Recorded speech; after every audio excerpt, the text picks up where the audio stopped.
What's up, guys? Today it's Archmage, and we are going to be discussing one of the topics that I have never seen adequately covered anywhere on YouTube, and today we're going to fix that. Ear candy.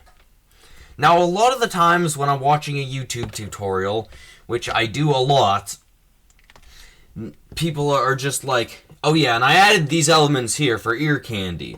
And I'm like, okay, well, how do I learn to apply that in my songs? Well, a few years of production experience later, I can now safely say that I have figured out how to add ear candy pretty well. And in this video, hopefully you're going to learn how to do the same thing. Alright, so the basic definition here is ear candy is just basically anything that's not part of the main melody of the song or whatever. It's like a background element that isn't meant to be heard but adds to the atmosphere of the track. So that could be, if you're doing lo-fi, vinyl noise. You could have like a really subtle background ARP or something. I consider that more to be a main element of the track. Alright, but here's a few tips for figuring out how you add it. Tip number one is just go online, download free sample packs. There's tons of free sample packs available. If you can't afford Splice, there's a website called freesound.org, which it's exactly what it sounds like. It's a whole bunch of free samples. They're generally not as good as Splice samples, but they're all free, so there's that. Also, a lot of sample packs will just include random little sound effects in here, like this Cymatics pack I got. It's dedicated entirely to effects, but like if you look in the various effects section, you'll have stuff like alarm sound effects, radio noise, all sorts of cool stuff. Now these are more for like dark trap beat kind of things. Generally what I like to add to my tracks is more natural sounding than all that. But yeah, so just go online and look for cool samples. Like if I go to all my favorite samples, there's a whole bunch of things that are just random little samples that I was like, this might sound cool. Or like, ignore that. Alright, so tip number 2 is, so imagine you're like hearing this track. What kind of things would you be imagining in your head? This is especially easy if you've got lyrics. So this project I've got open right now is a remix of Trust by Soundkiller. And the vocals I've got sound like this. I can't touch no more, can't judge. I try to live life right, I can't apologize. For copyright reasons, I'm probably not gonna show anything more than that.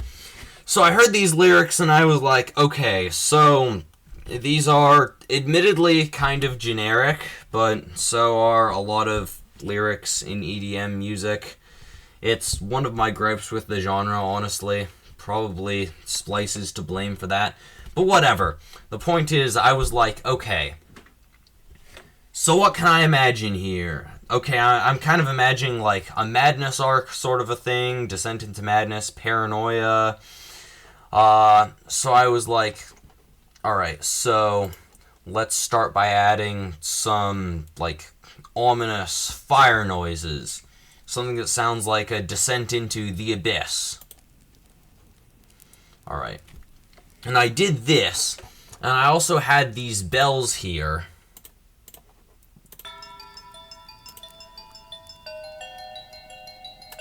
Now those are like more of a main element of the song, but I heard these and I was like, what if I included some more percussive elements?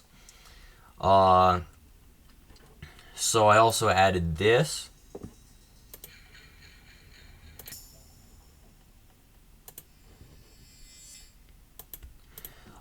And yeah, throughout all of that, I was just partially looking for samples that sounded cool, partially thinking, okay, what could add to the atmosphere I was going. Now, during the drop, I switched to a different kind of an atmosphere. So I had a crowd noise here, and some siren sound effects.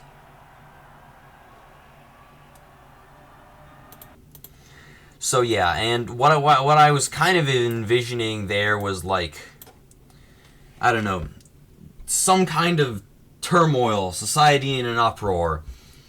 So yeah, just like try to consider the overall atmosphere of the track when you're adding ear candy, and let that guide your sample decisions. Let's see. The other thing is, admittedly, you can just straight up steal stuff, especially if you're using Splice. Those samples have been used by other artists a whole bunch of times. Like, literally, the song from Tidal Wave in Geometry Dash, Shioase VIP, and one of Virtual Riot's songs from Simulation, I believe it's Fork Funeral. Literally, they use the same random sample off of Splice, and nobody cares. So you can just steal random ear candy. It's fine. For me, partially, for the atmosphere with like all of these bells and stuff, I was inspired by Extralor, or however you pronounce it. He's an artist that does a lot of music for Geometry Dash, and the intro of his song, it was a dubstep song, so way slower than this, but it also had a bunch of ominous bells.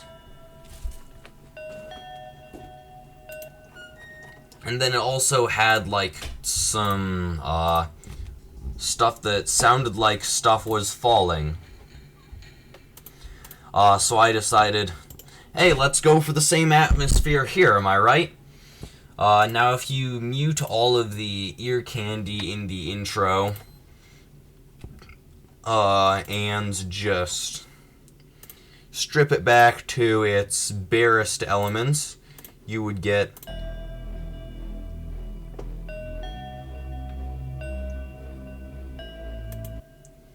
But if we add in everything else that I just muted, it sounds way better and much more fleshed out.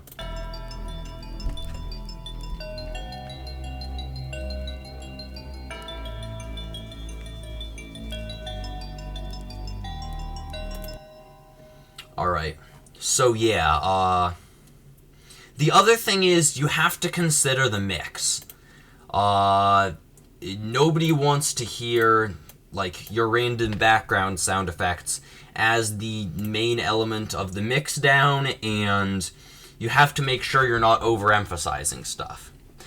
And part of the urge to do that is totally understandable. Like, I get it. You want everyone to be able to appreciate all the cool stuff you did with the mix, but unfortunately you can't, because then the listeners won't know what to focus on. Also, some samples will be difficult to mix with, like this one. A lot of low end, you might not even be able to hear it depending on what kind of speakers you're listening to.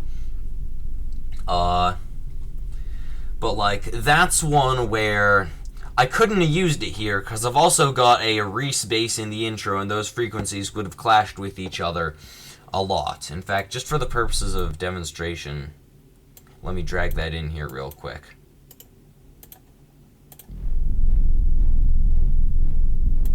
Yeah, see, that sounds terrible. So that's an example of a sample that you really need to consider the mix when working with that. And then finally, the last two tips are the obvious and arguably the overused ones are, you just need to practice and figure out what sounds good. Like, a year ago, I wouldn't have thought to add all of these random samples down here. I also probably wouldn't have had all these random samples down here. And then the other one is just, like I said earlier in the video, F around and find out. Like, save random cool samples that you think will be useful later.